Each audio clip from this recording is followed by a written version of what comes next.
الشيطان الرجيم. بسم الله الرحمن الرحيم.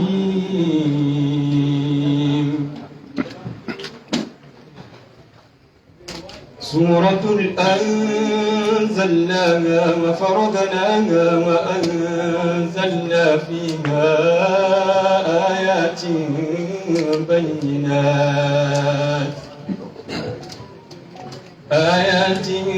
بينات لعلكم تذكرون.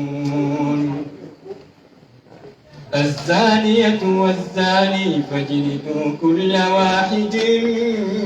منهما 100 جلدة ولا تأخذكم بهما رأفة في دين الله إن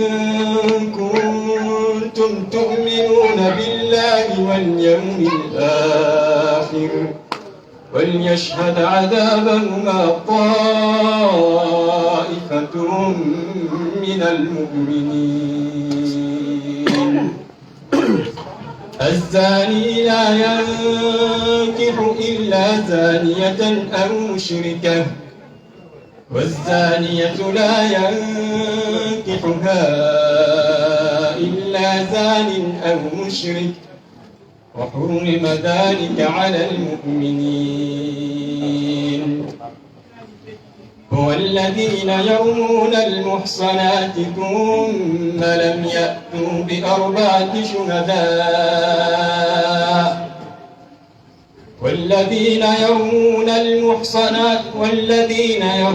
المحصنات ثم لم يأتوا ب4 شهداء فاجلدوهم 80 جلدة ولا تقبلوا لهم شهادة أبدا وأولئك هم الفاسقون. إلا الذين تابوا من بعد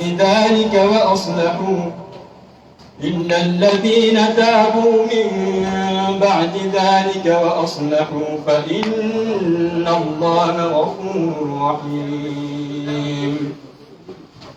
هو الذين يرمون أزواجهم ولم يكن لهم شهداء إلا أنفسهم فشهادة أحدهم 4 شهادات بالله إنه لمن الصادقين. والخامسة أن لعنة الله عليه إن كان من الكاذبين. ويدرأ عنها العذاب أن تشهد 4 شهادات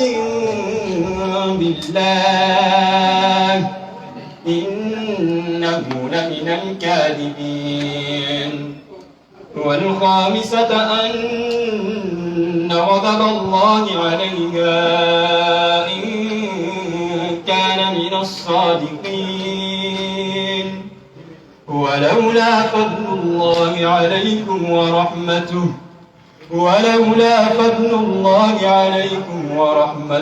وأن الله تواب حكيم. صدق الله العظيم. إن بارك الله فيه على إنتو يا رسول الله نعم سوى بيسوكا بدو هذا يوم إنجون بدو هذا هو ني سوكا والإنجون بدو نوار جانغ داندني أي جرين دو نغسو يدي جوتي سيدا كونو andi en faamude aayeje ɗe ñaawore yewta fi mum ɗo ma ñaawoje hara yewtiki no humpati ɗum ɗo waɗi ko honno waɗi yeeso ɗo so ɗo waɗi ɗum ɗo ko honno watte hande kadi ɗon accude ɗum tawi watamo damude ɗum ɗon fiye gandu wonɗo faamude aayeje ɗen haray ko ɗum ɗo Allah subhanahu wa ta'ala faami en aayeje ɗen haray ɗen jonida oustad Abdallah ni ko ɗon ɗon nayi yewtere ko yewtuɗen ko fi mum feƴƴamen e gollal korɗe mum gom haray falyatafaddal mashkura wassalamu aleykum wa rahmatullah. بسم الله الرحمن الرحيم. الحمد لله على نعمة الإسلام وكفى بها من نعمة ثم الصلاة والسلام على المبعوث رحمة للعالمين محمد بن عبد الله وعلى آله وأصحابه ومن تبعهم بإحسان إلى يوم الدين. أما بعد، فأيها الجمع الكريم،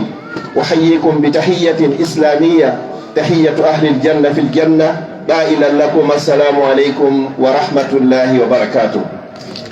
musidɓe julɓe teddirɓe diina l'islam, wallahi ko welo welo hattirde welo en toro Allah subhanahu wa taala on yo Allah yoɓu kala goto seeniɗo ɗo ko ɓuri moƴƴude e jotti. ɓawo ɗum ɗon o yoɓa ɓe mawɓe meɗen faatiɓe wuruɓe ko ɓuri moƴƴude e jotti. yo Allah waɗanɓe joddi ndi kadi hara ko jannatul firdausil a'la ɓurɗo towde on. yo Allah hoɗindinoyɓe ɓurɗo moƴƴude tageefo ngon Muhammadun sallllahu alayhi wa sallam. mawdu ko yewtetene o ko hari koɓen arno ko mariage o jommere nden ñaama hoota, hari na bayana eɓɓano kono yiltodiri taw joni ko be bayana o waɗe taw si ñaame ko ɗum ɓe holli. toɓɓere aranere komi yewtata ɗo kon ila on tigi wuuri e ɗe leyɗe ɗo sifa nde ngal tumbodiral ɗo hande hari mi tawaka sifa maggal.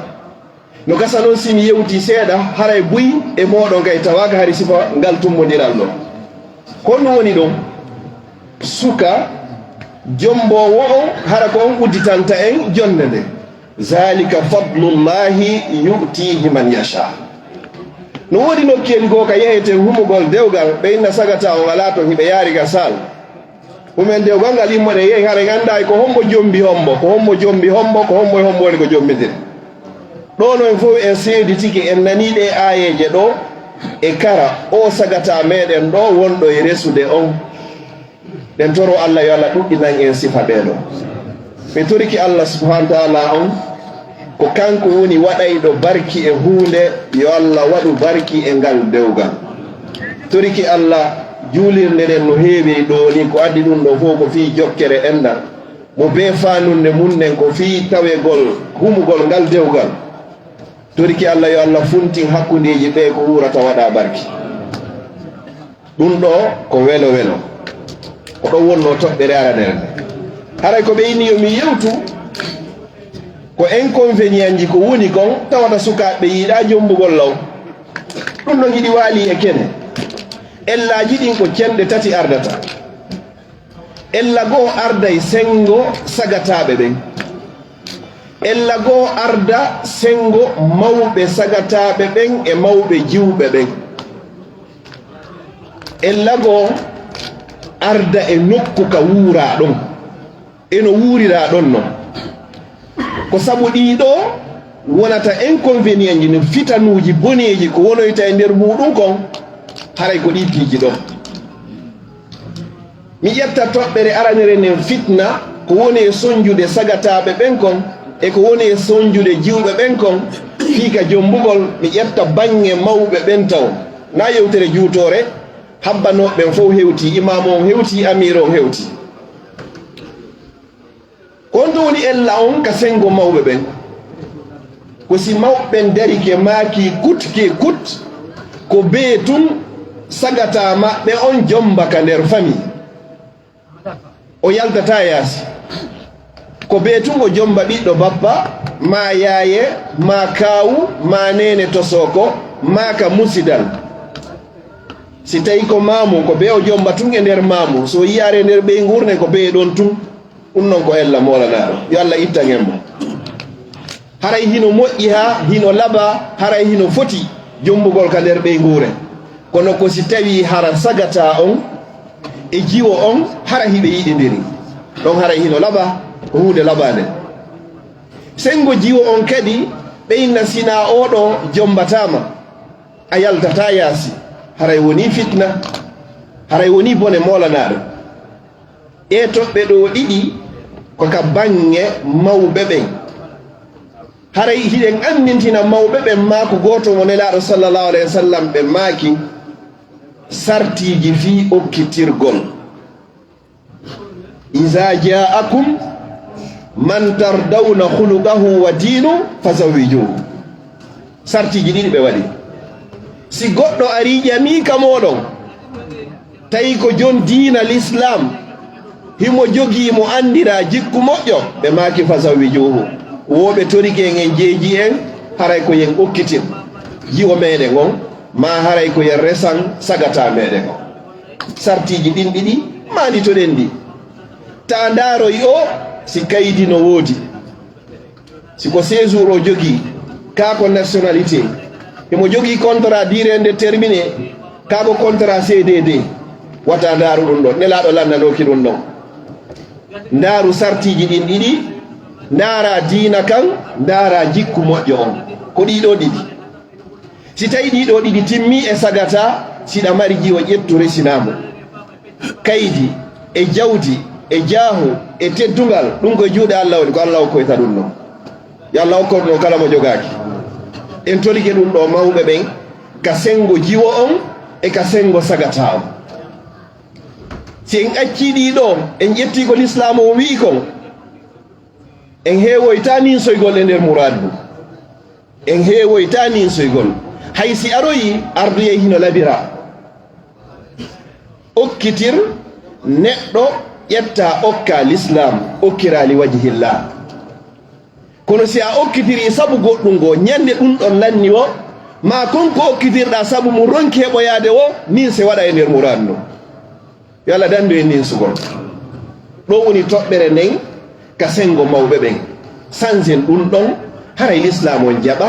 gollitire ko ɓurnoaɗo tagi fo maaki ko iza jaakum man tardawna khuluqahu wa dinu fazawijuhu si tawi ƴami ka moɗon jooma diina mawɓe meɗen yo Allah yaafoɓe koɓe lannotono ko so tawi hino mari ka o honna ɓay kamɓe toon ɓe feƴƴino si tawi ko jooma diina ɗum ala ko enen mapini ɗum fewno ɗo aynene laaɗo sallallah alih w sallam no annduno e ngara e wurgol occident ɓay joni buyno arde ƴama kadi arana jooma diina few hara hiɗa andi pellet an baba jiwon o na aɗen diina si tawi sagata ari kama o inni himo faala ɓiɗɗo ma o hara rastaji ɗin himo tokki yiɗi piyoga boɓi himo tufi noppi ɗin mo tufi kinalngal himo waɗi jolokowol an tigi andi oɗo na jooma diina sa okki oɗo a okkirimo fimo mari mboɗi kono ɗa andi jooma diina okkuɗa haray an baba jon ko okkirɗa ɗon ko saabu jawdi ndi na jikku moƴƴo on l'islam o jaɓana ɗum no gorko a ƴetti ɓiɗɗo ma jiwo mo yangoɗuɗa duuɓi ɗiɗi a okki neɗɗo nandintintoɗo e worɓe ma rewɓe ɗon haray ko yaltoyo hara hiɗa andi mawɓe meɗen noon kamɓe koɓe lannotono ko si tawi hiɗa mari ka honnamo hiɗa mari ka hunture ka o jasa iɓe andi si ɗin ɗon no woodi joni diina kan no toon jikku on no toon ɓayara ɓe andi mawɓe ɓen yallah yaafo mawɓe men fatiɓe toɓɓere ɗiɗaɓere nden ka sengo sagataɓe ɓen fitna on ko ɗum won toon e ka sengo jiwɓe ɓen mi jombatake mi gaynari janngugol gasata si goɗɗo ini mi jombata mi gaynari janngugol o famari diina kam nelaɗo sallallah alih w sallam ko maaki wo ko utlubul ilma min al mahdi ila al lahdi wo ɗaɓɓe gandal ngal jogandema ñande arɗon ko on penuɓe ha ñande kadi hootoy toon kadi ko on penuɓe goɗɗo koye juuɗe o arata o hoota kadi e juuɗe gandal heɓi ke woñandel mayɗa ɗaɓɓugol gandal ɓe maaki wo talibani la yashfa'ani wono woni to yimɓe ɗiɗo ɗaɓɓoɓe woɓe harata ɓe ɗaɓɓay ha ñande ɓe maayi kono ɓe harata talibu ilmin wa talibu mal ɗaɓɓayɗo gandal e ɗaɓɓayɗo jawdi ɗon bo be men simani dige fi mawɗo mum amma no mandorɗa mawɗo ma hara fewnoɗa jogui duuɓi capanɗe joyyi a finuno tawɗa mawmaɓe hiɓe ɗaɓɓude haɗa ɓe jombari yumma ma hara ha ka won ɗo ni hiɓe ɗaɓɓude kono ha hande ɓe heɓari jawdi ndi ɓe falani karamo koɓe gel ko noon karamogojo kala ka o hayni deftere hara yimo fala tun andugol ko honde ɗum e deftere ni ko honɗum woni e nder mayre ɓe ɗaɓɓoɓe ɗo ɗiɗo ɓe harata yo sokaɓen ittu ka hakkille maɓɓe juɓɓen itta ka hakkille maɓɓe ko tuma mi gayni janngugol simi jomba mami jombe fi hon ɗum hiɗa yiya ɗo sagata o inna ko tuma o gayni o hara jemma on fop himo ƴetti téléphone makko e windalngol goɗɗo mo yiɗi jiwo on kadi la même chose kayiɗa ɓoy waɗa e honno mo ɓeeno naɓanoya SMS naɓa message holli himo faala goɗɗum seɗi ko harisa wonɗo e makko ko ɓe on ɗon yaltita joni noon ka holli ɗum ɗon ɗon himo wawi jombude goɗɗo hara himo jangude on kadi hino jangude hatta ɓe janga woodi écrivain ɓe wano Ahmadou Hampâté Bâ mo annduɗen fii moɗon ko à l'âge de 45 ans o heɓiri bac makko duuɓi 45 siki ono wari to o wi duuɓi kono o janngi ha o wi bac makko o tawa kadi e ɓurɓe wallifaade windugol ɓen luttay ɓe tariha kadi ha ñande kadi yo sukaɓe ittu ɗum ɗon ma ɓe inna mi ala jombude ɓay mi jogaki goɗɗum gongel ala mi jombata joni hara ko mawɓe amen kadi fawtotola naam ɗum ko non woniri hino laaɓa kono l'islam on no inni wo kala jombirɗo hara ko fi Allah o jombiri hara ko o jombiri ko fi o reeno fi wata o waɗu ko boni hara ko o jombiri ko fi reenugol hoore makko reena ndimu makko reena l'islam o hara o oñoyaake e ko harmi wo Allah subahanahu wa taala on allinaymo wo si tawi ɓe laati koye fuqara yugnihimullahu min fadli Allah arsikay ɓeeɗo immorde ɓural makko si tawi anniye on ko li wajihillah seede muɗum fi hiɗa janngude ɗon hatta windana jiwo ma jiwo windanama jiwo on kadi hatta o windana gorko fi himo janngude joni noon oli e yo windidiran hiɗon janngude hiɗon eko harmi kon walline hande kadi ko harmi kon yahon eko dagi kon hollaka goɗɗo joni so jomminiri ɗo joni e goɗɗo e janngo haray hitande arore ko ɓeɓe femba bowo si tawi ko ɗum woni koɓe huuli na obligatoire ɗum o togo wiyete planning familial on joni hakkunde woɗɗidirgol hakkunde jiidi ɗin e ɓiɓɓe ɓen sukaɓe hiɓe wawi famodirde ɓe wonda oyano ɓe fof maɓɓe hiɓe janngude hara ko dewga sunna e farilla woni hakkundeji maɓɓe si tawi mawɓen hino famodiri hiɓe wawi wonde ka mawɓe sagata on hiɓe wawi wonoyde ka mawɓe jiwo on mawɓe jiwo on no andi oɗo ko mooti makko mawɓe sagata on kan no andi oɗo ko ɓeygu makko chambre hum ka jiwo on tun walata ɗon pourquoi pas hatta gorko wara ɓe wala ɗon chambre hum ka gorko on walata ɗon pourquoi pas ɓeygu makko hatta ara ɓe wala ɗon hiɓe yano andi ko aaden e ɓeygu mum ɓiɓɓe hande kadi kamɓe ɓe ɗiɗo non ɓe woni ɓiɓɓe hande kadi si tawi ko l'islam o wi kon kamɓe ɗiɗo non hande kadi koɓe ɓiɓɓe ɓenno koɓe natata ɓe sokito ɓe weddoda haray wallahi ɓernde ma hino waali kono haray ɗum ɗon wona ko hersini noon yo sukaɓe yeggito ɗi piiji ɗo ko tuma mi gayni janngugol a wata wonde ha gayna janngugo hara windindenaari goɗɗo ko harmi par ce que sa windani ɗon debbo janano mo hanano windangol na ko dakino joni noon ɗaɓɓi goɗɗo hara ko daganiɗoma mo windidiranta ɗon besonnaki hay windugol ko ange makko wondi déjà kad ɗuytante tan on kadi tan perdi on kadi a yottoɗo 30 minutes ɗo windidirana appel vidéo ji appel ji tawata ɗin ɗon koko harmi joni noon himo takkoma hande kadi oɗo ko daganiɗon ɗon wawi wondude ɗon organise ɗon onon ɗiɗo selon programme ji moɗon jande ɗin toroɗon Allah subahanahu wa taala yo Allah hokkon on jiiɗi tawata fewdo hanani on ma ɗum tawata ɗo hino yaadi e tan alhaali mo fewdorɗon o bonnata hay hunde jande moon bal ɓeyday on hande kadi fiyonnu kala aɗiɗo artude hara hino woodi ko wallitoto o yaka nder suudu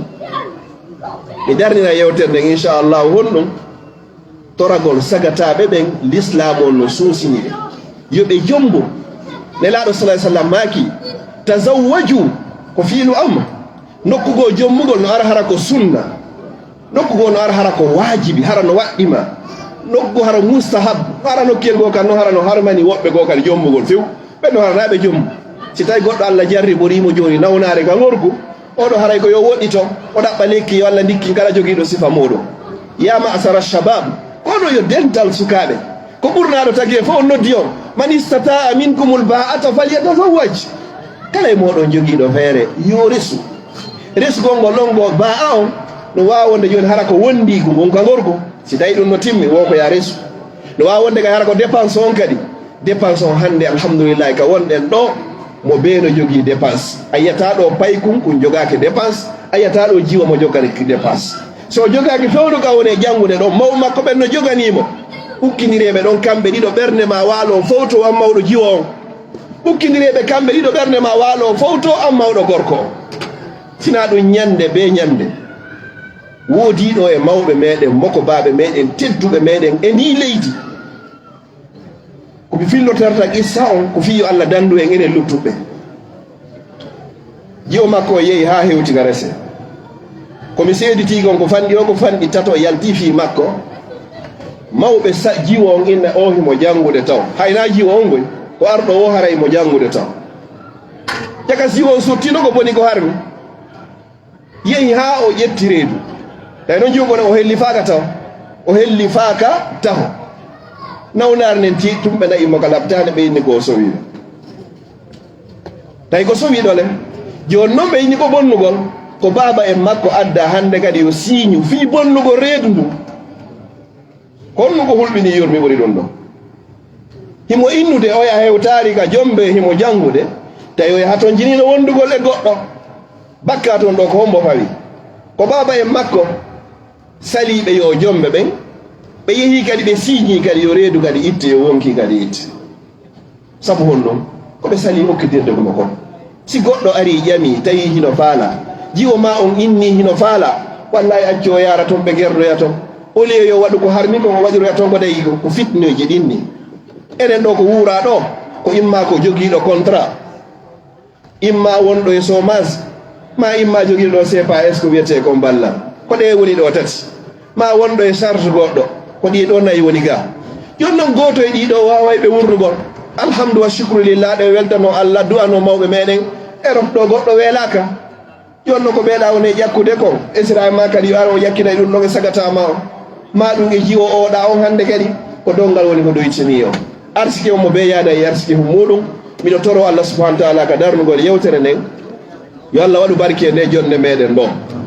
yo Allah waɗu jotti nde jonde ko jooɗiɗen ɗo li waji hilla ñentingol sunna nde laaɗo sallallah alih w sallam yo Allah waɗum ɗo saabu ko okki en jannatul firdawsi laala ngal dewgal moɓangal fi muɗum ɗo e dendagal dewle humanoɗen fappade hande yo Allah waɗu barki e majje yo Allah funtin ko wurata waɗa barki hakkudeji meɓɓe yo Allah dandi e ninsugol ko humanigal dewgal torki Allah kala wonɗo ɗo no wondi e ande yo Allah ittamo ande makko nde nawnuɗo wo ma nawniraɗo ko Allah mari cellal yo Allah hokkormo cellal kala wonɗo ɗo no mapori fi gandal ko Allah woni gandiɗo ɗo yo Allah hokkormo gandal e faamu e miijo moƴƴo jogiiɓe ɓe yo Allah nafirɓe waɗa barki e muɗum mawɓe wonɓe hakkudeji meɗen yo Allah ɓeydanɓe cellal ngal pooɗa balle ɗen moƴƴina battane ɗen enen sukaɓe kadi yo Allah okkoren gurdan juutuɗam hara ko waɗa ɗam barki mi torki Allah subhanahu wa taala Allah yen ɓooyi moɓodirde e hoore ko Allah yiɗi yarde ربنا آتنا من لدنك رحمة وهيئ لنا من أمرنا رشدا ربنا هب لنا من أزواجنا وذرياتنا قرة أعين واجعلنا للمتقين إماما وصلى الله وسلم وبارك على نبينا محمد وعلى آله وصحبه وسلم تسليما كثيرا وآخر دعوانا الحمد لله رب العالمين والسلام عليكم ورحمة الله وبركاته. وعليكم السلام ورحمة الله تعالى وبركاته. أرى إنني يوتر جبنا بين تبيتك يوتر الموجة andi Allah subhanahu wa ta'ala ɗuɗɗinani sifaɓe ceernoɓe ɗo argol tawa jonde sifande ɗo yimɓe ɗo heewi jonne mawdu ko yewta mawdu on haala serali lawol ngol yaaliɗa sokko yaɗa ñaɓɓireɗa wattaɗa hala ko mawdu mo jonna on ko ɗum ɗo yewti haɗa e weltaniki ɓe saabu ɗum ɗon kadi koko hewtante eɗen andi hay ga lekkolji ma kadi ma si goɗɗo jonnama ɗo tema ma yewtere goɗɗo ene mo préparade taw haɗa ceernoɓe ko ɗo ɓe andina kamɓe watta yewtere nden ɗo haɗa ɓe weltanama moƴƴa e si ɗum ɗon haɗa jama ono soggude sa fuɗɗo ɗe moƴƴa haɗa moɓɓe ɗo ɗe yaafini ɗe wanno programme ɓe ara ɗo haɗa na woɓɓe gaɓe na yewitagol ɓe haɗa hade noon kaɓe ka nder ɗoma ga na yewitagol ɓe haɗa koɓe yaafo si feƴƴi ɗon kadi ara e innude mawɓe kadi ɓe ara ɗo ɓe weltanno jama on ɓe tolno jama on kono fof ɗum tahri haala yungil no ɗuuɗi tawi ɓeɗo tawi ma jonne ɓeɗo ɓe jonna e waɗa yewtere nde haɗa ko ɗum addirini ɓe yaafino kadi haɗa lisansi e mawɓe fof kadi hina yawde wonnoɓe gaɓen haray hade ɓe jonna ga jullere haray imam on kadi ɓe seynike ɗo e amir on kadi ɓe hollitoɓe ɗo haade ɓe accana jullere ɓe fof maɓɓe ɗo haɗa ɓe jollita e ɗo imam on si feƴƴiɗo ɓe jollita ɗo mawɓe e ɓe weltanno jama on assalamu aleykum wa rahmatullahi taala wa barakatuh. وعليكم السلام ورحمة الله وبركاته. إن الحمد لله نحمده ونستعينه ونستغفره ونعوذ بالله من شرور أنفسنا ومن سيئات أعمالنا. اللهم بارك لنا في مجالسنا. علي جماعة فو يتاما سناما علي كلمة يافني كمن نني سيدكم إذن تري الله سبحانه وتعالى الله سبحانه وتعالى إن صفة دولة دو haray ko atti kon ine mari kadi musidɓe men garaneɓe haray mi nantina seeɗa e ko oustage en maaki ɗo kon fiyoɓe en fof en nafitor maako on sabara nula sallallahu alaihi wasallam ino maki wonde ma imanu goddo e mon timmata ha o hidana musiddo makko o hidani hoore makko inshallah mi nantina ko ko yewtiden do bayrene benno hakkunde men bil arabiyya ala arab kan e der minute goto wawi wiyete kontingol programme. Assalamu alaikum أيها الأحباب الكرام. إن شاء الله سأحاول بعجالة أن أترجم ما قاله الشيخ فيما يتعلق في هذا الموضوع المفيد، الموضوع حساس، ألا وهو آثار الفتن في عدم تزويج الأولاد. لأن كثير من الآباء والأمهات ربما يؤخرون أو يؤخرن في تزويج أولادهن أو بناتهن، وهذا في حد ذاته فيها فتنة عظيمة، كما حث النبي صلى الله عليه وسلم أمته من أن يزوجوا أولادهم وبناتهن، وإلا سيكون فتنة في الأرض. فلذلك سأحاول أن أمر مرور الكرام فيما قاله الشيخ رحمه الله. الشيخ قد تكلم في نقاط عدة، منها ما قاله يجب على الآباء أن يقدموا بناتهن أو أولادهم، يحثون أولادهم إلى الصلحاء، إلى الصالحين، ما إلى أصحاب الأموال الطائلة. حياتنا اليوم نحن نعيش في حياة مادية، الناس يقدمون المادة على الدين. على جماعة نطول ديرا السلام عليكم جماعة نطول ديرا ديبين كبيتو جديد. نحن نعيش في عالم المادة، الناس يقدمون الأموال على الدين، وهذا مذموم في الشرع. فلذلك علينا أن نتمسك بسنة رسول الله صلى الله عليه وسلم. وتكلم أيضا أن بعض البنات أو بعض الأولاد يقولون أنهم لا يريدون الزواج حتى يتمموا دراستهم، وهذا أيضا خطأ فاضح. فالزواج لا يمنع الدراسة كما هو معلوم. وكذلك تكلم عن الذين يظنون أن الزواج إذا لم يكونوا أغنياء سيؤدي إلى الفساد أو إلى الدمار، وهذا أيضا فكرة سيئة. فالنبي صلى الله عليه وسلم لا يحثنا في أمر من الأمور ويكون فيه ضرر. لذلك علينا أن نتمسك بأقواله وأفعاله وتصرفاته. فيجب علينا كمسلمين أن نزوج البنات وأن نحث الأولاد من أن يتزوجوا مبكرين، لأن هذا سيجعل أمة محمد صلى الله عليه وسلم في سلام. كما هو معلوم أن عالمنا اليوم فالفساد والزنا وغير ذلك منتشر جدا. هذا ما دونته بعجالة حول الموضوع الذي ألقى به شيخنا أستاذ عبد الله رحمه الله أو حفظه الله. ونستطيع أن نقول أيضا لإنسان رحمه الله، لأنه يحتاج إلى رحمة الله إن شاء الله.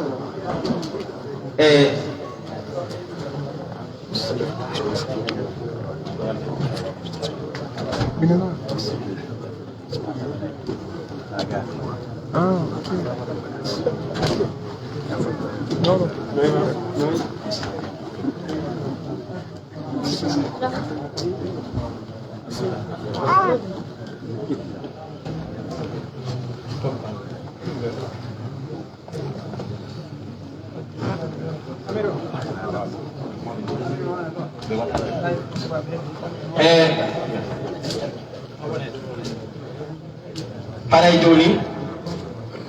enen en udditirno jonde nde jangalde qur'ana haray hi en allimtina laysa shartan fi faamu jonde no sella jooɗagol fuɗɗonde hara qur'ana jangade. ide wawi jangude ide wawi ronkugol jangugol kadi haray jonde men nden e fuɗɗorode jangude qur'an inchallah hikkuden ɗon wondema yewtere yowodirde ɗum ko oustad abdallah woni ko jantani en yeeti en o bayana ɗo ko wondema ɓiɓɓe ɓe joguiɗen ɓen ɗo si en wakkilaki rerɗinɗen ɓe fi hiɗugol dewgal ko enen attoto nisuɓe eɗen andi noon konnguli no saaka hakkudeji meɗen ɗin konnguli no jeeya e haɗuɗi yo ɓiɓɓe ɓe hiɗu dewgal go'o go'o no heewa innede dewgal ko muññagol ronke yeetede dewgal kadi ko aljanna e hoore ko muññare woni nder ton kon ɗen haani kadi takkude ton aljanna kadi no nder ton hara nayen longi ɓiɓɓe ɓen ko lette woni e nder dewgal ma dewgal ko muññagol ma dewgal no metti ma ko nandi e kadi ɗum piiji hara inchallah joni en jonnitayi mawɓe juulirde nden ɗo ɓe wernana en ɓe tolnana en ko wiyeten innen mawɓe men ɓen ha hewti amir o ha hewti ceernoɓe wonɓe men ɗo fof falyatafaddalu mashkurin hara yoɓe seeno e hoore teddugal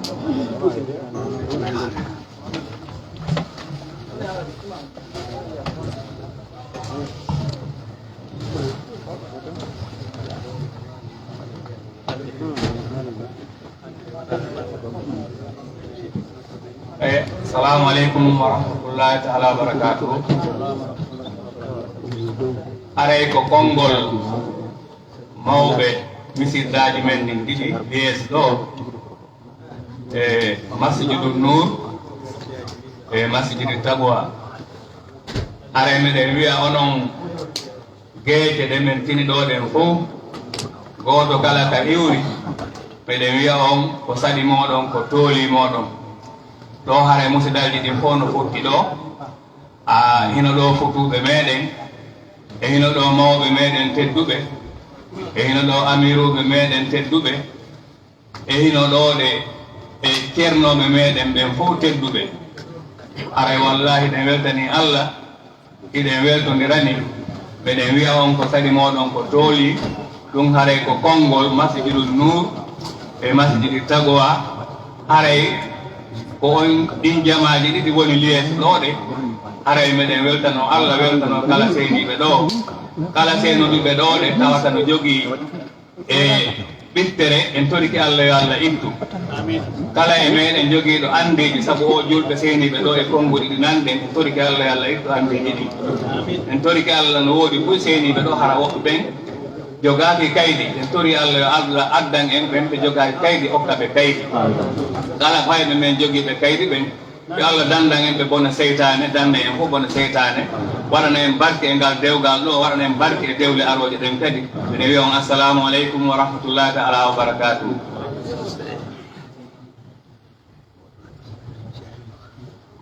Waaleykum salam. Inchallah haray aɗo imam o jogiiɓe jonde nden seeɗaɗe ko konngol goto mi falde e allintinde ɗo e ko tuuli kon fof kadel juulire ɗo ko makko mbaɓe tedduɓe kadi yo Allah ɓeyda en teddugal ngal haray ko tuuli ɗo kon fof no hatto jini e jonnede konngol kono so inni ɗo hande ɓe hatto jimɓe jonnede konngol ɗo fof e jonna e ɗo konngol hande sikki ɗum haray ko ɗo juuleten haray foto o haray miɗo toro kala yondinoro yaaɓe ɗo yo anndu en fof meɗen en hendike fi wongol hoyde tan on jama o yalli sabi yalla amiruɓe karamokoɓe mawɓe meɗen tedduɓe fof hino ɗo kala yondinoro yaaɓe ɗo joni fiwata inno e jonde nden nde juuti haray ko enen hakkude o ko enen wona jonnede kadi hendoyiɓe wo yondinoroge ɓen ɗon inchallahu haray ko ɓe inni kon la yuminu ahadukum hatta yuhibba li akhihi ma yuhibbu li nafsi si ɗimmoje ma o ƴetti konngol ƴettu was tawi hara ko a woni ko ƴettuno gollitira wa yusiruna ala anfusihim walaw kana bihim khasasa fiyen wawa tongodirande hara goɗɗo e naari fottama ɗo ɓeɗo hendaki yewtere ɓeɗo hendaki yewtere ɓeɗo hendaki yewtere haray ɓe fof ɓe fota waaji ɗo ɓe jenti ɗo ko goɗɗo wawi waajade o ko sawi waajeteɓe no woodi waajeteɓe kadi ko faala jentago o ko sawi waajotoɗo no woodi haray duyi ɗo e ammin ɗo ɓe fof maɓɓe haray ɓe fota baraji haray ko tedduɗo ɗum woni ko jooɗi ɗo yalla ɓeydagen teddugal ngal inchallah waɗa barki e ɗewgal ngal ko moɓinen fi muɗum ɗo kamɓe inchallah haray ko ƴettino ɗum ɗo ko ha gayne munede nder ga andi haray ko ɓe tanki honno ko be honno kala ko gundaka gundata ko be fi hunde wonde gundo ko be de gundane ara ko be kune taw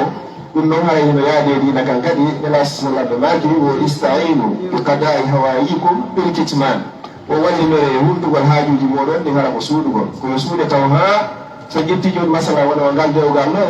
suuɗodirama goto e ɗiɗo goto ya tato yaha nayo ko non noon ha hollita oɗo no famnala ɓiɗɗango mbeɗen falaka ɓeɗo ko ɗon gundodirte ha facebook ɗo yo non puccitade ko so tawi ɗo ɗum ɗo fof régili nder toon hande kadi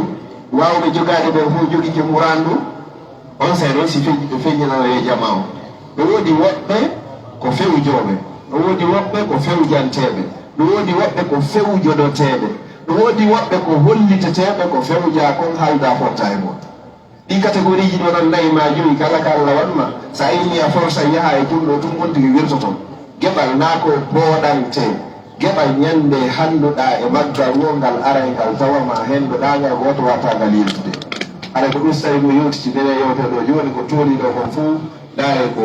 tedduɓe ɗum kufunaji ɗi coñci ɗi kala jonnaɗo ɗo yewta e ɓuuri komi yewti ɗon siko sallimmagol dewgal siko waɗugol yewtere siko du'anagol siko wernugol siko du'a kala ko waɗa ɗo jonnaɗo ɗo o inchallahu haɗay ko capable e muɗum ara inchallahu kono ko yondinore woɓɓe ɗo inchallahu kala yondinore yaaɓe ara yo Allah waɗu barki ara e ɗum ɗon aray kadi ko welo welo gonnaɗo ndaaro juulirde heewi tew ara ɗum ɗo hiɗen weltano mawɓe sagata wonɓe resude nden e mawɓe jiwo wonaɓe resede ay ɓeɗo fof goto yoɓanaka ɗo transport fiyo seeɗa ɗo goto kadi innaka so ari ɗo joni haɗa 50 €, fof ko ardi ɗo ko waji hilla neɗɗo fof neɗɗo haaju ma o hara waywa hoorema ara inchallahu ɓe weltanama kamɓe kadi jokkereji enɗan ɗi koɓe woni e participude ko yahana jama o e innata ko ɗum ɗon woni ko Allah subahana wa taala o yiltitiɓe ɗo kono hino nandita no tawa kadi haqqiji ɗin jowi hakkude julɗo e julɗo musidɗo makko nala sallam maki si o noddima e hunde tawata hara hunde nden kadi hara ko daguine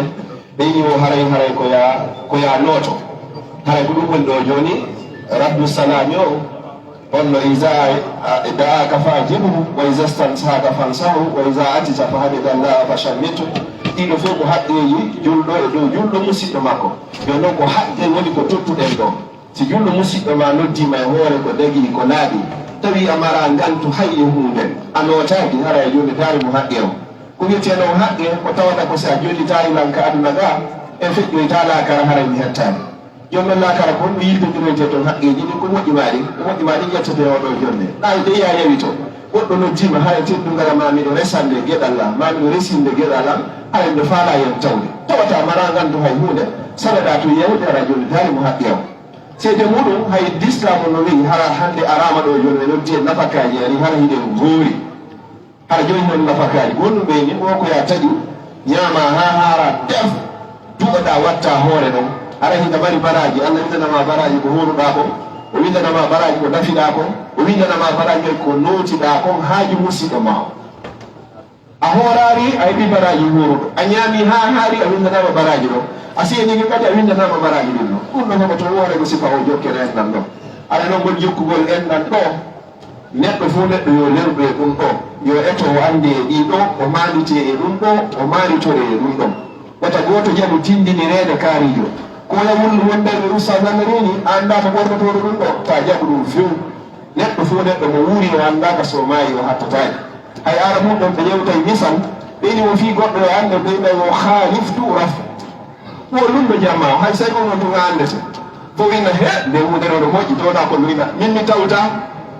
fo ɓandu ri darama taw ne ñande ko innema hotidete hande kadi kala nde fotto o anji o emo fottoɗe lies winni kanko o tawta tan hono fof tawti gon hara ya andama ka andaka hara ya andama o hay so tawi ko ɗum ɗon ko waɗa ko hakke ko tawata neɗɗo o ko yo tumbito jamma o julɗo ɓokkodira e ɗo e jama o jillodira e ɗo e jama o nafaɓe ɗon lorridiron ɗon yaafodiron ɗon hiɗa moƴƴi hiɗa yiɗaka Allah ɓuri ƴettuɗo jawlu mum e deftu muɗum e saku mum e maral mum en sera to wayna min mbiron kiwo jokkere nani ñande ɓe ñande ko tumbodire ñande ɓe ñande ko tumbodire o ƴetta saku makko o jooɗo sera to ɓe maaki o inna ma yakulu zebu ande nde ndu borori ko ñamata ngal ranani e dammini ko honno palgasi ko yiddi gogo yalla waɗen hakkude jama on nafayɓe jama on a imamo warti wassalamu aleykum wa rahmatullahi wa barakatuh. assalamu aleykum salam wa rahmatullahi wa barakatuh. ala ceerno ko yettanama kadi voilà jama on fama yewtere maɓɓe nden moƴƴo voilà amiron gaddi ɗo haɗa oustad ahmad ba brixel hiɓe wayni e alaji ibrahima lin samɓe noddi joɗo hara ɓe wayni siɓe yataga voilà jama on fama yewtere nden moƴƴa ɓay ko lewɗe leyɗe ga wonɓe gaɗa ɓe fama ɓe hilli ko hara ko musidɗo ba nden ɗon al muslimu ahul muslimu ɗa andi julɗo noddatama e suumaye hara iɗa hoori o innama ko haaji makko ko fi korka sunna woni yewtere ɗum fimon ɗo janggo ɗo ta goɗɗo ɗo miɗo golda goɗɗo ɗo hara meɗen goldude ɗo ko invitila hara o nanna ɗo yewtere no yewte wondema on ɗiɗo wawi tagiɗo ñaama yedde jalloɓe no wodi e mum hara jama fama ko ahul musidɗo ahulumini ko musidɗo makko on hara ko ɗum on tigi maɗo na ɓeydugol ko findindingol ɗum ka leyɗe ga wonɓe gaɗen haray piho woni ɗo hara yon tigi ɗo findindinde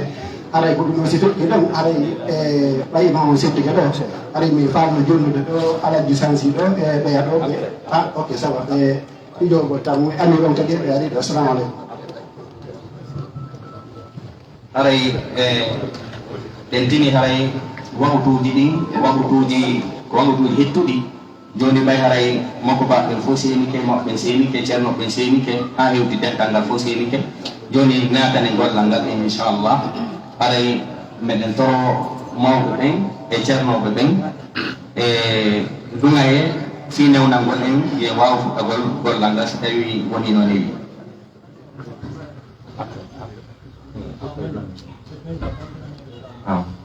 haray aɗoyen yahande golle ɗen haray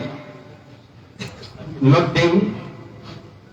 moko baɓe windaɓe ɓen ɗo ɓe seeno yeeso men gafi yo ɓurtune waade. bisimillahi rahmani rahim. haray ko woni e resude ko suka meɗen wiye jawadu bari ko wona e resede ko jiwa men no wiye Aisha Dabba.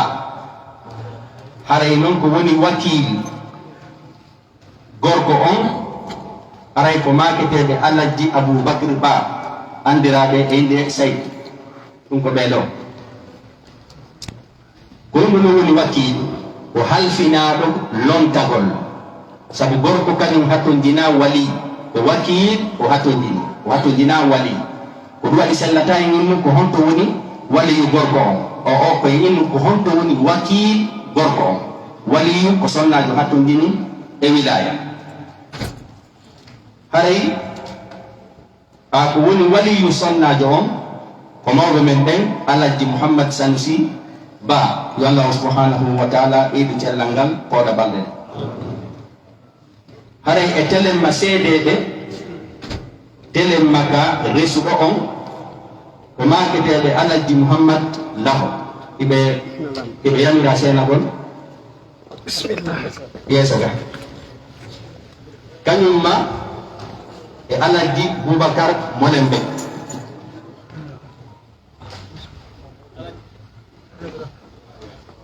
seedeɓe ɓen e telemma ka sonnajo waɗaɗo e jombede on ko maketeɓe Boubacar Hudi Diallo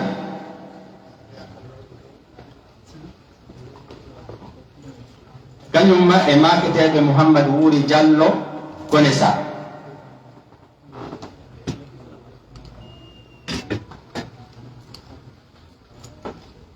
kutuba dewgal ngal inchallah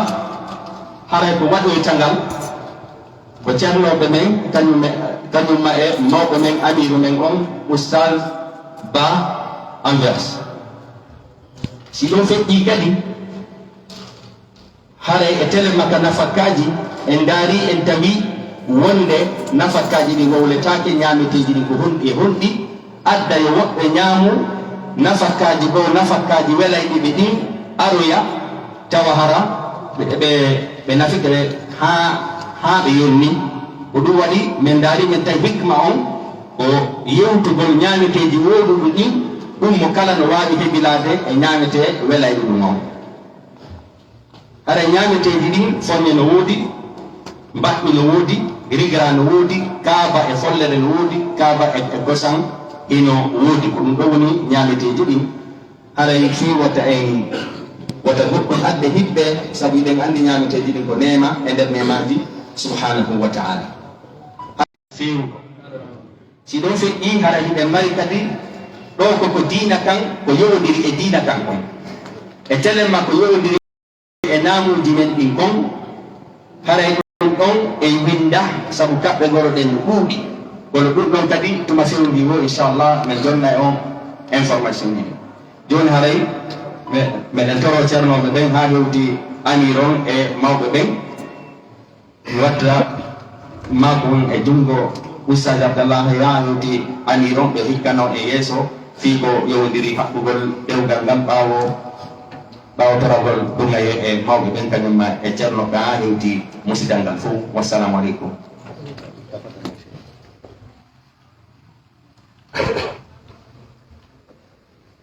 وعليكم السلام ورحمة الله وبركاته. هنا عندنا إمام أستاذ محمد ألفا حفظه الله.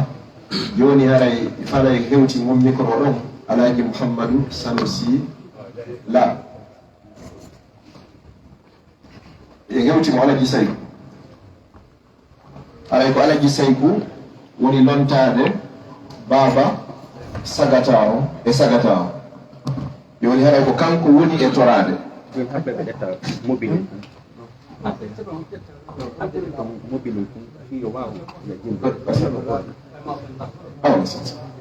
joni haray ko alaji sayku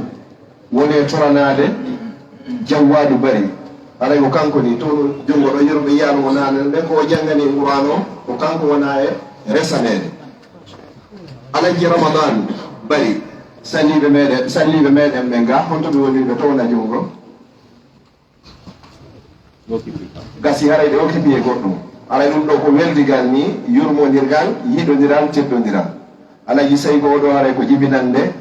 kindiya mamum linsa alaji ramadan ko jibinande mam danaba joni noon ɓe ƴetti place maɓɓe kamɓe baba on ɓe halfini oɗon miɗo ɓuuri e tañƴinade ko ɓuuri ɗumannade kon ko ɗo wona ko andidira kono ɓe inna e rubba ahin laka lam talidhu ummak no gasa hiɗa heɓa neɗɗo musidɗo mo welduɗa haɗa reedu o toɗiri ɗo ɓe ƴetti ɗon to babon ɓe halfini alaji sayko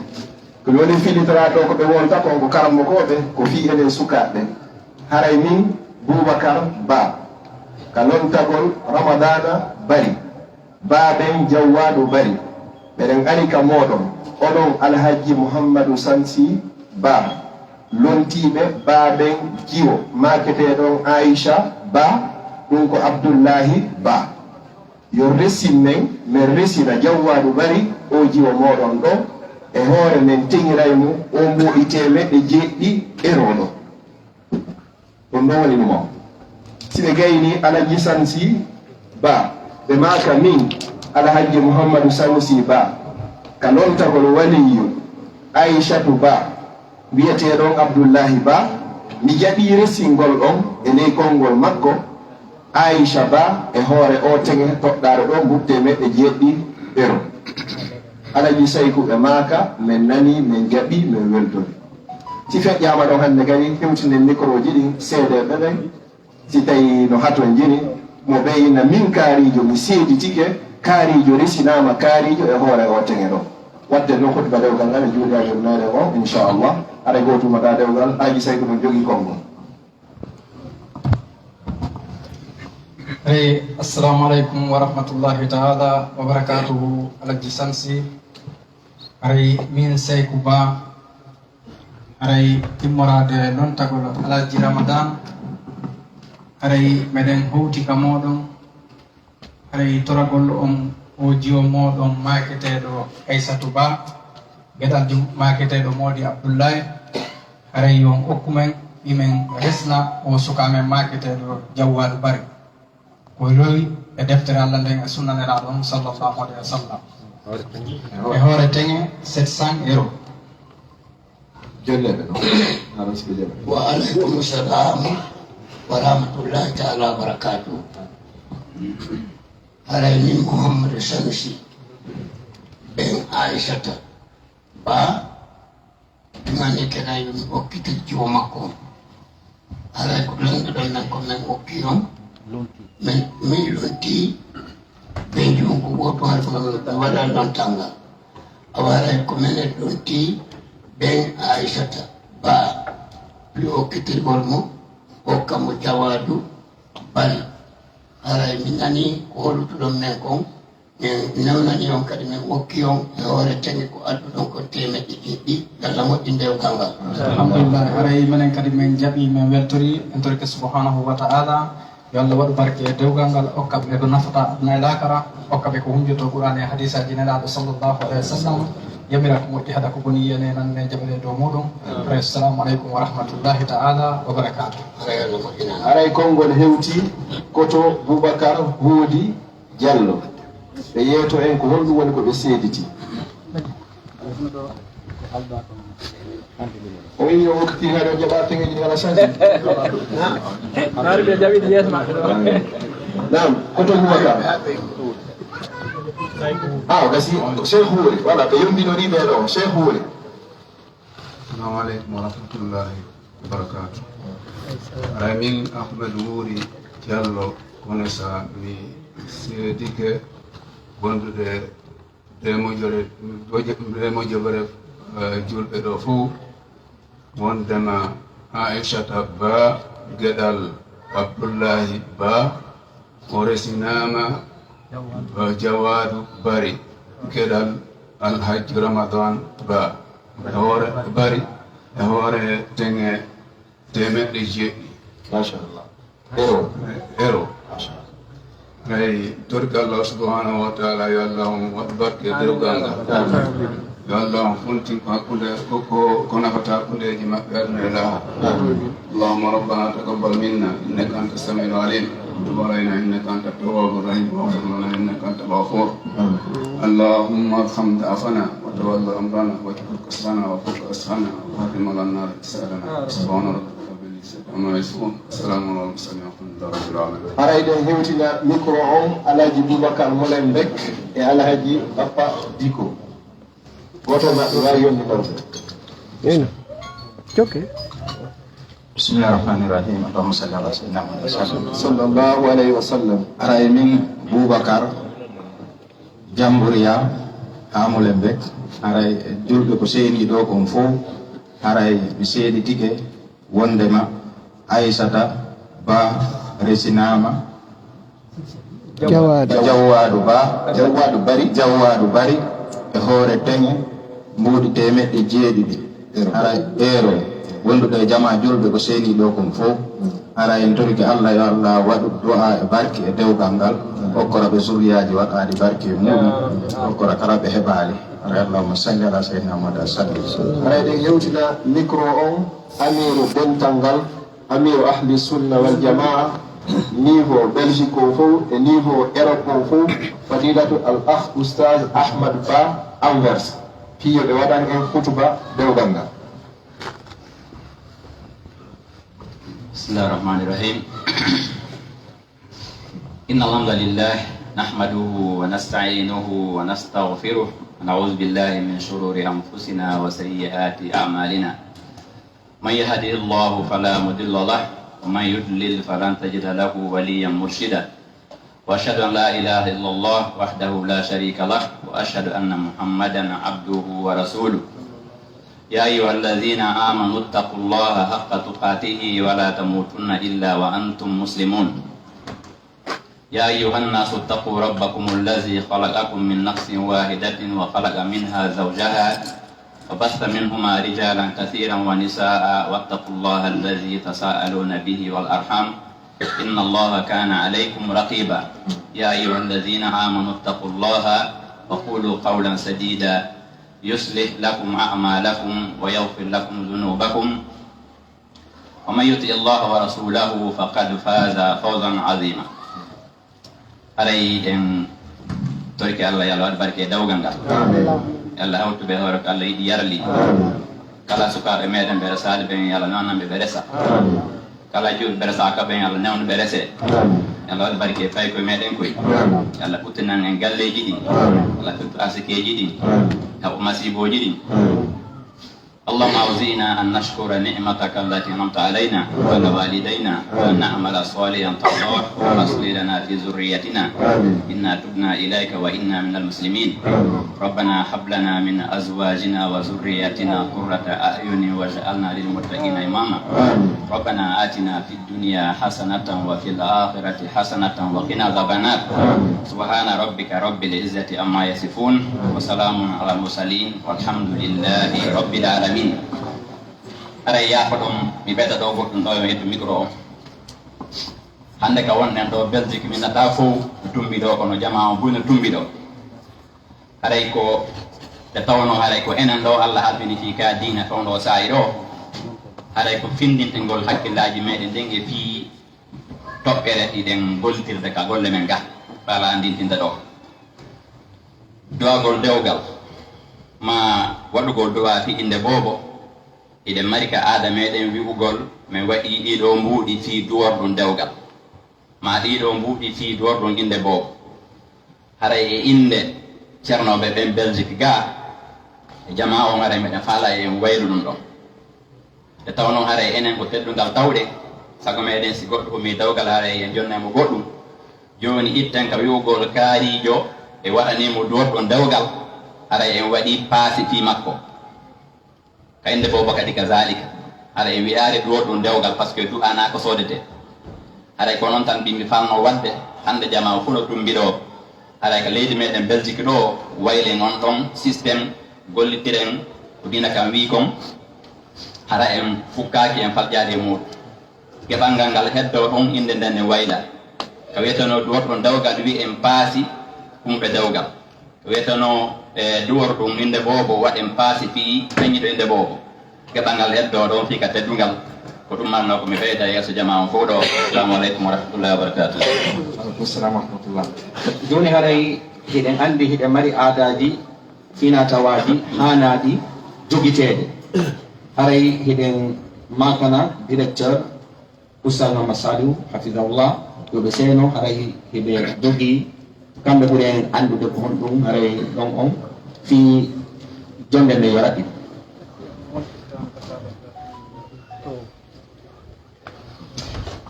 الحمد لله رب العالمين الحمد لله الذي قال ومن آياته أن خلق لكم من أنفسكم أزواجا لتسكنوا إليها وجعل بينكم مودة ورحمة إن في ذلك لآيات لقوم يتفكرون ثم الصلاة والسلام على من رحبنا في الزواج وعلى آله وعلى صحابته الكرام والتابعين له بإحسان إلى يوم الدين أما بعد السلام عليكم ورحمة الله وبركاته harayɓaw yettugo men subhanahu wa taala du'ano nelaɗo men sallllahu alayhi wa sallam haray ko musidal meɗen dalabangal woni ko nelimmi yomi hewtu ka esiraɓe meɗen ɓen musidal meɗen pita ha guinéen fof hewtina ɗe teddule ɗo ɗen inchallahu no ɓuuri teddirde kadi haray ɓe watti e sooke an ɗo ɗen haɓɓere goro wondude e enveloppe mo 150 €. haray woɓɓe no maaka ɗum ɗo goro musidal woɓɓe no maaka goro ɓolonda haray no makirawo ko ɗum ɗo woni faandunde nde haray min kewtina ɗo représentant e baaba jiwo o mawɓe men ɓen Alaji Sanusi Ba haray ɗum ko teddungal moɗon ko haɓɓere aranere nden ni inchallah wondude e jawdi muɗum nde haray si feƴƴi ɗon ɓe hewtinilan kadi kaɓɓe ɗiɗi goro e wondude e jawdi buy haray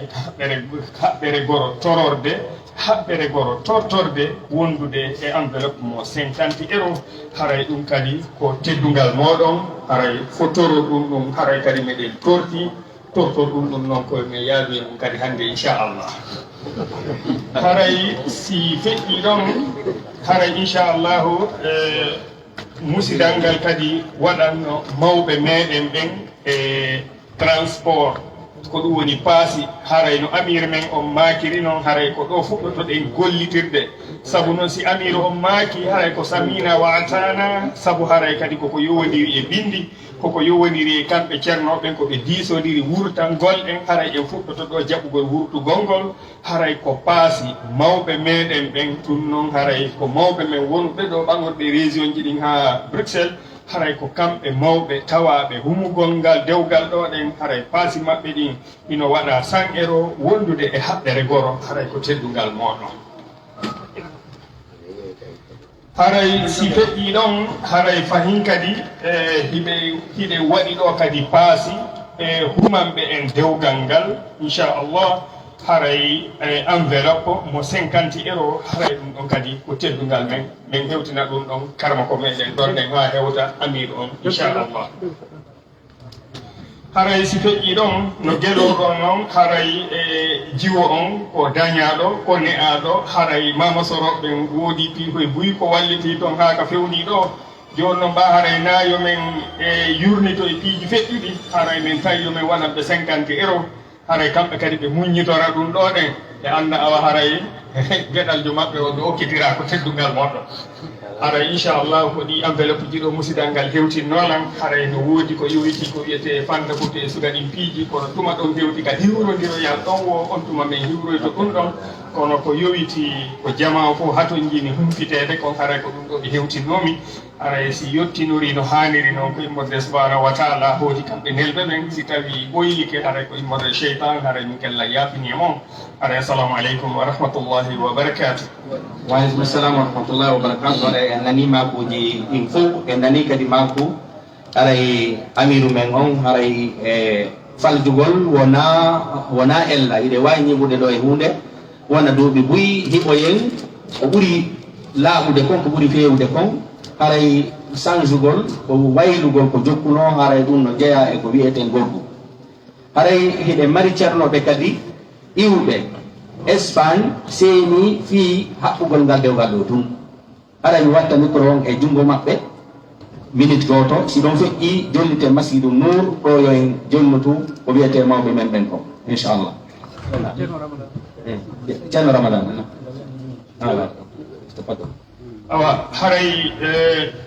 immorde e ɓeygureji meɗen andiraɓe FNDC ha hewti IFDG ɓe torino men simin hewtiɗo min hendike konngol yandi yomin yettin e inde maɓɓe haray janggo hiɓe organise ni e manifestation molanaɗo Bruxelles haray fottugol no juuliri fana on fotten ka métro suman haray inchallah ɓe sifanto en itinéraire on ka reweteɗon ha hewtoya ka hana hewtede ɗon haray ko hana windede kon windama jonneteɓe hewtine haray enen ko yamiraɗen ko yen fof yen hewtu ɗon en tinino ko woni feƴƴude ka meɗen woɓɓe no fiɗede kaaƴe woɓɓe no barminede woɓɓe no sokkede woɓɓe no waɗede enen noon tagoto habbo ɗiɗo fou ko habba ɗen koye yew moɓoɗen ɓe yiya wondema ko woni e wadde kamen ko welali en no metti en ɗum haray na noon hanniri hiɗen faala gonga e yo tabitu ka meɗen hara yandi fof no tora sénagol janggo région ji ɗin fof no habba Bruxelles kan itti yiile fof yo fottu e 14 heures kamɓe ko suman waɗa manifestation on inchallah hara assalamu aleykum wa rahmatullahi wa barakatuh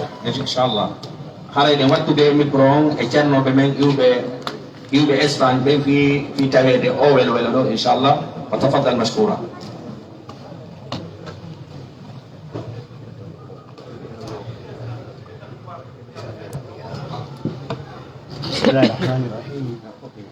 بسم الله الرحمن الرحيم الحمد لله رب العالمين والصلاة والسلام على رسول الله وعلى آله وأصحابه أجمعين وبالحق أنزلناه وبالحق نزل وما أرسلناك إلا مبشرا ونذيرا هاي قاديكم من هيرو بابي رابي أن كوني دو فو إنني رابي أن إجرنو بكوي دو فو من ترنين الله سبحانه وتعالى كما جمعنا في هذه المكان المطهر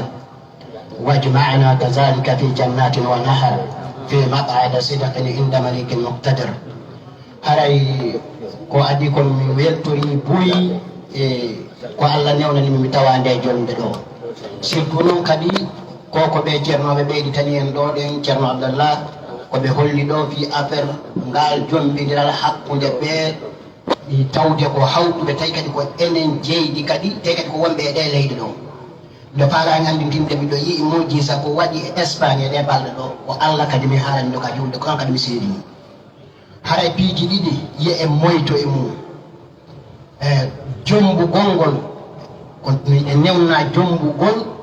yani jomba musidɓe ma ɓen si woni ɓe mari diina e yimɓe diina ɓen mana kalmani woni ɗum noon julɗo ko musidɗo ma innamal mu'minuna ihwa kala ni wonɗo julɗo haray ko musidɗo ma kono moytoɗen mana tertoɗen wongol hara e wonda e yimɓe men ɓen ina wawi jombude julɗo kono wondi e jama o hikka e nde balɗe ɗo aade goto no jombi sénégal en jo tawi kadi ko jombuɗo mon ko mali en jo ɓe fottiri ni ko espagne ɓe fotti ɓe jombidiri ko alhamdulillahi gorko on tawi nde wonde o arayno ka juulirde juulugol o arda emo mbaɗi paykum janu ɓaɗo ardi e payku makko ɗum nde ñande futuro paykum kum ari ka futuro ɓe innimo donde statut padre holto baba e mawni oyni baba maayi jaka ben makko maayi wano hanki mum hay goto andani o kumpay kum haalani yimɓe ɓen ka juulirde ben makko maayi immoya yaha ɓe noddila men ari min jooɗi tawi fayda ko ɓuuri arde ɗon ko sono jaati yimɓe gorko ɓen hay goto arani to sabu namde tañƴini pani makko on o wonda e maɓɓe ko ɗum ɗo wawata wonde si goɗɗo woni ha maayi hawri pani woni balɗe ɗiɗi balɗe tati pani ma hay goto arani hay aɗumannaki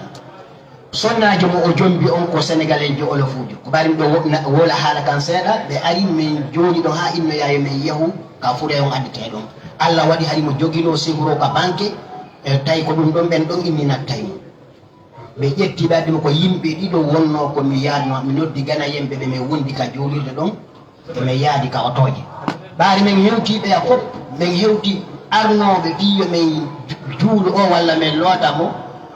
ɓe hewti ɓeyni kamɓe woni ɓe an tardi ka yaltingol fure ɓeyni kamɓe daylere golle ɓen hewti sénégal en ɓe arnoɓe ɓen ɓe immi ɓe yahi ɓe acci joni noon ko minen komin arno ko ɗowtugol ɓe ɓe accidi men e fure on minen ɓe anda fure anda debbo anda mayɗo ɗum ɗo ko angal wontugol e jama on sina wonduno e yimɓe ma ɓen si wonno hara ko aadema jombunoɗa kanko haysi ko famille sonnajo on arayno ɓe holli en ɗo ɗen ye watta yiili surtout hande sukaɓe ɓen ko inna jombata ko woni ɗo maɓɓe on ko facebook e whatsapp e ɗum a ndaara e tan ko nda ñamde ko ganda no foti haren ɗum ɗo ko ye watta yiili wondem e jama on wota woni ko ñande jama on ñande heɓɗa haaju o ko on tuma andata jama no wodi haren ɗo yaafino e ceernoɓe ɓen kon ɗo kon fo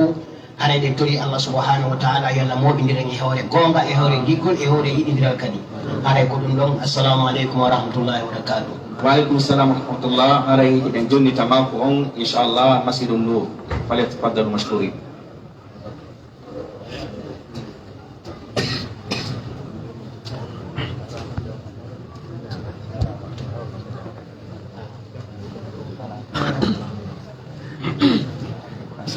الحمد لله رب العالمين الحمد لله رب العالمين ثم الصلاة والسلام على أشرف الأنبياء والمرسلين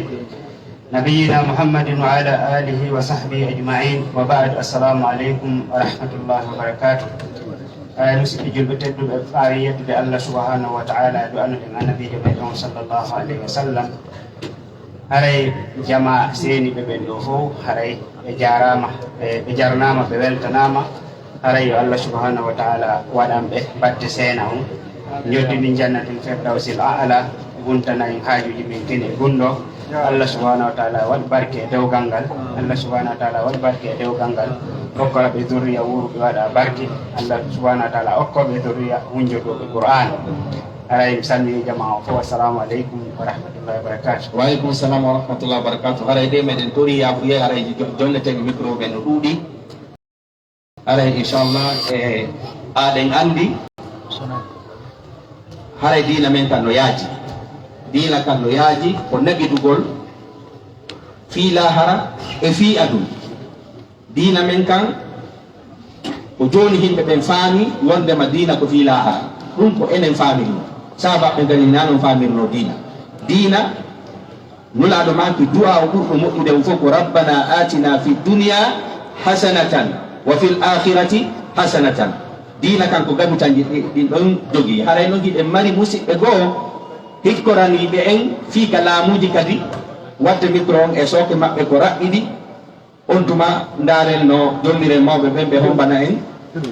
جون نبي président mo sakko to len ar jomnu de rika do haray jonne kipamɓe ɓe ka laamuji ɗo sabu eɗen andi laamu ngun kañum kadi ko jippiro fale tafaddal mashkour.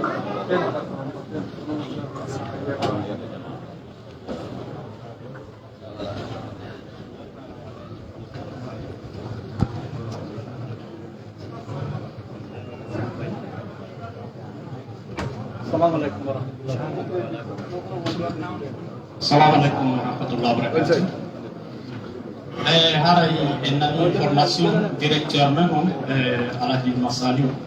yorɓe ɓe Bruxelles ɓe holli information ji ɗin ɗo jama fof hollama information ɗi feƴƴuɗi ni fi manifestation mo maɓɓe waɗgol on janngol. Haray woɓɓe innayi est ce que nafay est ce que nafata pose a question réponse on nafay woɓɓe kadi lando ko fiwum ɗum waɗana dimanche waɗaka jour ouvrable objectif on koye waɗe janngo médiaji ɗi ndiyara e moƴƴa donc haray union européenne noon recevay membre ɓe ɗuma e FNDC on mardi ɗum ko union européenne haray jama on fof torama jeejama wota minimise woyo fof aru Bruxelles janngo Bruxelles Schuman eyno ɗuma on ɗo no yirɗon ɗo ɗon so on tigi haɗi si tawi ko métro ardi ko Schuman cippotoɗa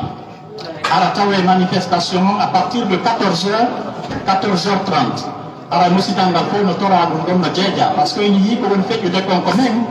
e kala wowluɗo ɓe ala jaɓude hannde kadi yiɗitade hay e goto kala wowluɗo na e goto wowlu sa wowli a nanngama sa yahi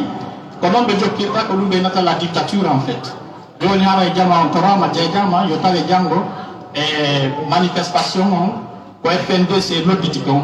ara assalamu aleykum wa rahmatullahi wa barakatuh yaɓete so loti 14h30. Waaleykum salam. Joni haray hiɗen wattude micro on e junngo e ɗum président juulirde nden watte junngo micro e junngo mawɓe ɓen ɓe hombana e jonde nden haray ka lasli ɓay haray ko diina woni ko moɓidide e nder ga ka lasli juulirde ko fi diina wowlete kono ɓay mbuuɗi ɗen mooɓi hanno en wawino sowdude sal ka tawata jiɓɓiro fi ko yowdiri aduna ko hara ko ɗon yewtete kono ɓay ɗum ɗon soodaka taw ko ɗum addi e yewtu fi on go jippiro ɗo ka nder juulirde sina ɗum haɗa juulirde ka lasili ɗum fii ka juule e ka jange e ka yewtete fi muɗum ɗo ko ɓangingol ñawore dina kan nden haɗa a darurat tubihul mahdurat nde tawde en ala nokkure ko ko feƴƴinten ko ɗum addi e feƴƴin ɗo ñande heɓuɗen nokkure ka mawɓe to ɗe yewte fi ɗum ɗo wop haɗa hannde kadi juulirɗe ɗe ga sifaɗiɗo jondeji haray ko toon yewtete haɗa président juulirɗe ɗe no tora seynagol si gayni ɗo watte micro e junngo mawɓe tan alaji wuri inchallahu ɓe du'ano en hewtinen micro on e alaji sansi en kañum e alaji wuri si tawi kadi ɓe mariga mawɓe men goo kadi haray meɗen toro yafuye si tawi woni kadi jolleteɓe micro hino ga hara on tigui e fama haray meɗen tori a yafuye wawen ɓombude jonde nen inchallah président ma no tora sénagol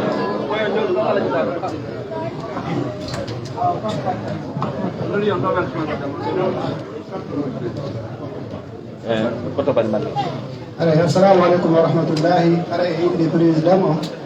aray ɓe maaki jama on fof weltanama kala ko yuuri aray ɗen anndi nokkeji ɗi so yii ɗen ari ɗi nokkeji ɗo jooɗo aray ɗen waɗi kadi yimɓe kadi wonɓe yeeso wawata darde pihol kadi no yaraka laamu aray ko ɓe wonɓe réguilde ɗi vansateur ji ɗo ko kamɓe wattuɓe zone ɗo kamɓe no président o haɗa ɓe maaki ɓe wonɓe ɗuke jamamo kala o yuuri haɗa ɓe ɓeydu doktoreji en ɗanɗi haɗa wassalamu aleykum wa rahmatullah.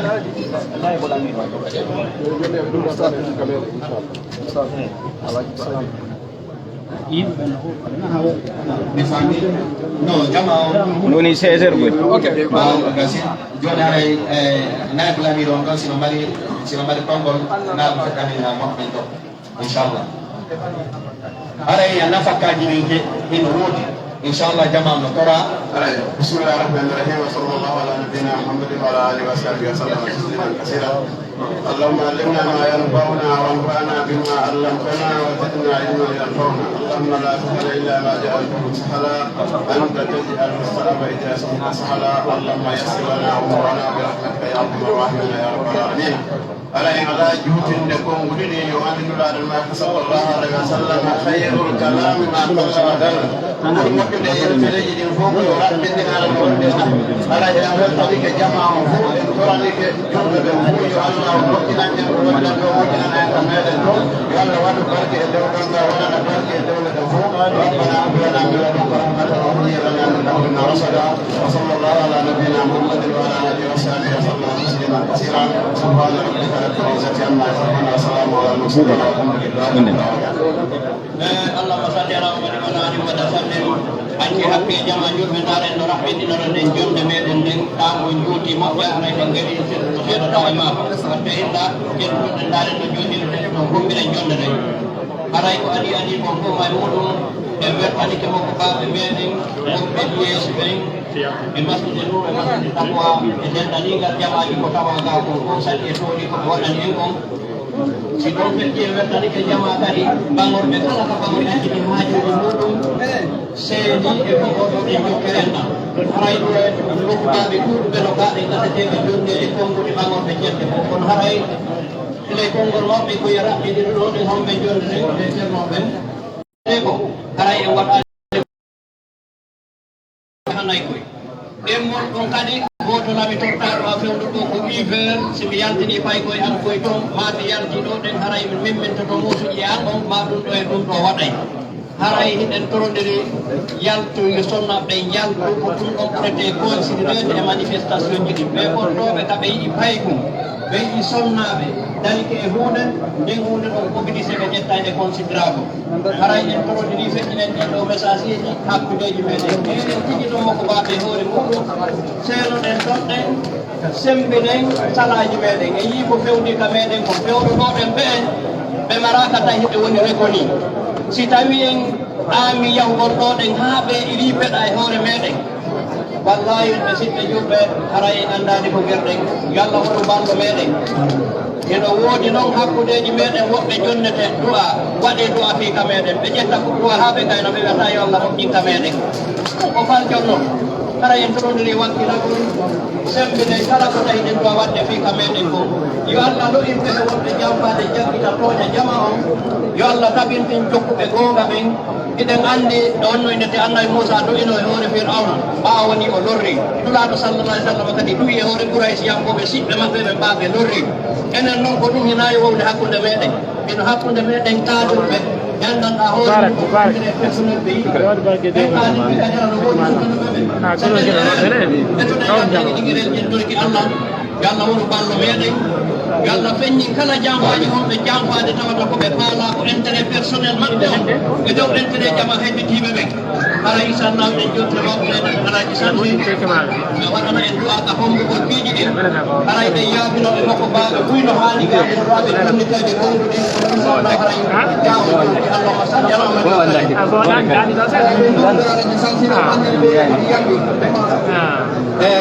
mawɓe ɓe kañum e futtuɓe hana e wenda ɓawo gar mawɓe ɓe e futtuɓe wenda sal ɓawo gar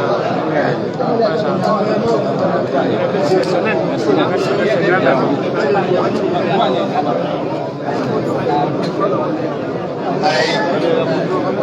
konngol alaji sañiten ɗo hay ɓe golli haray ɓe yaadani e wontoa jonno haray minen ƴetta ɗum kono haray ko e juulere ɗiɗi woni ko kaɓide hunde ɗo donc haray ɓe wataji tude konngol ɗiɗi fof ɓe hara musidɓe meɗen ɓen kala ɓe wontale jungo maɓɓe ɓe yaadaniɓe haray jama o weltanama ɗo waɗama jorti allah yo allah ɓe mbaraji e jolde nde mawɓiɗen ɗowɗe walla waɗan en barke e nde jolde nde mawɓiɗen ɗowɗe barke e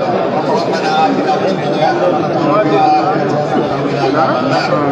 ربنا ظلمنا أنفسنا وإن لم تغفر لنا وترحمنا لنكونن من الخاسرين سبحان ربك رب العزة عما يصفون وسلام على المرسلين والحمد لله رب العالمين اللهم صل على سيدنا محمد mawɓe ɓe kañum e futtuɓe kala ne werna ɓaawo kan